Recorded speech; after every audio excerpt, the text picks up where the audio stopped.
saya Silviana, NPM 2051030232, Prodi Akuntansi Syariah kelas C.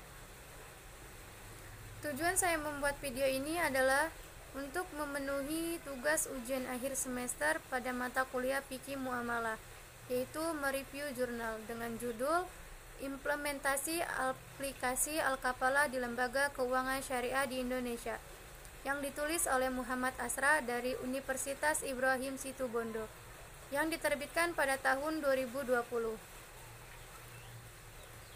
Yang pertama, pada bagian abstrak, penulis menjelaskan bahwa al-kafalah adalah suatu tindak penggabungan tanggungan orang yang menanggung dengan tanggungan penanggung utama terkait tuntutan yang berhubungan dengan jiwa, hutang, barang, atau pekerjaan. Al-kafalah terlaksana dengan adanya penanggung utama, pihak yang ditanggung haknya, dan tanggungan.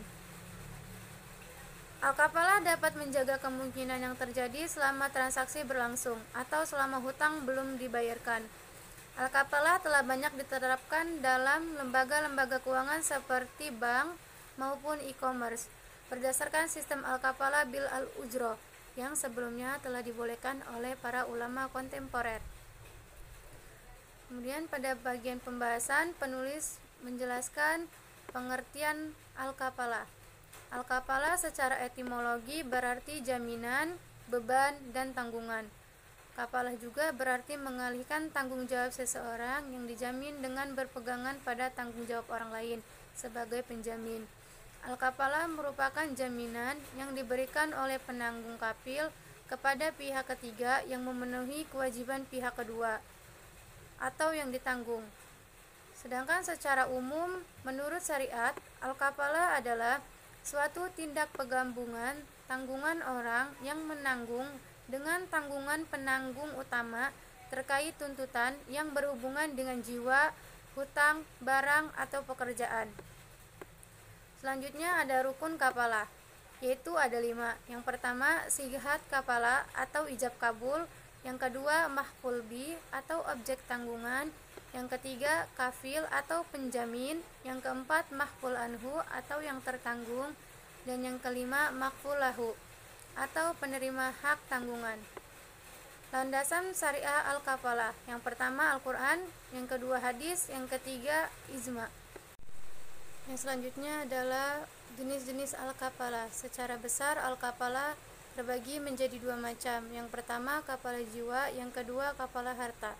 Kafalah jiwa adalah juga dikenal dengan kafalah wajah, yaitu komitmen penanggung untuk menghadirkan sosok pihak tertanggung kepada orang yang ditanggung haknya.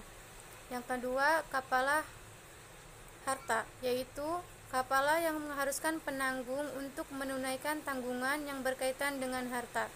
Selanjutnya yaitu aplikasi al-kafalah. Yang pertama adalah bank garansi. Dalam bentuknya, jaminan dapat dibagi menjadi 2 macam, yaitu perorangan atau kebendaan. Secara fisik, jaminan juga merupakan pengaman, misalnya sertifikat tanah yang dijaminkan, yang tentu akan disimpan dengan aman oleh pihak bank agar terhindar dari berbagai bencana seperti gempa bumi, banjir, kebakaran, atau hilang. Maka pihak bank akan bertanggung jawab. Inilah yang dinamakan dengan bank garansi. Bank garansi adalah persetujuan dari bank untuk mengikatkan diri pada penjamin selama waktu dan syarat-syarat tertentu hingga yang dijamin mampu memenuhi kewajibannya. Bentuk-bentuk garansi ini diterapkan sesuai ketentuan dan syarat yang telah ditentukan oleh pihak bank dan pada mekanismenya menggunakan sistem al-kafalah bil ujroh, yakni membebankan biaya kepada pihak penjamin sebesar 1,0% atau sesuai dengan ketentuan bank untuk keperluan administrasi. Yang kedua ada asuransi bank syariah. Beberapa bank syariah mengaplikasikan asuransi yang mengcover biaya komersil maupun produktif. Asuransi juga membiayai pensiunan atau jaminan keselamatan kerja. Contoh asuransi ini adalah asuransi jiwaraya syariah, asuransi Megalife syariah, BNI Life syariah, dan sebagainya. Dalam aplikasinya, bank menggunakan sistem akad al-kafalah bil al-mal. Yang terakhir yaitu ada Kartu Indonesia Sehat. Sistem Al-Kafalah dalam mekanisme penjamin Kartu Indonesia Sehat merupakan Al-Kafalah bil An-Nafs yang paling murni dan sesuai dengan mekanisme asli. Al-Kafalah yang diterapkan pada zaman Nabi menurut peneliti. Hal ini dikarenakan tidak adanya ujroh maupun biaya tambahan yang dikarenakan pada pihak makful anhu, bahkan pihak kafil secara sukarela maupun menjamin pembiayaan seluruh biaya kesehatan milik makful anhu. Kesimpulannya, al-kafalah adalah salah satu akad tradisional dalam fikih Islam, tetapi penerapannya masih berlangsung hingga saat ini dengan beberapa modifikasi. Al-kafalah telah banyak diterapkan dalam lembaga-lembaga keuangan seperti bank maupun e-commerce. Contoh e-commerce tersebut adalah seperti Shopee PayLater dari e-commerce Shopee, Akulaku, dan Kredivo. Berdasarkan sistem al-kafalah bil ujroh yang sebelumnya telah dibolehkan oleh para ulama kontemporer, sedangkan kafalah yang berasaskan tabaru di Indonesia hanya terdapat dalam mekanisme Kartu Indonesia Sehat.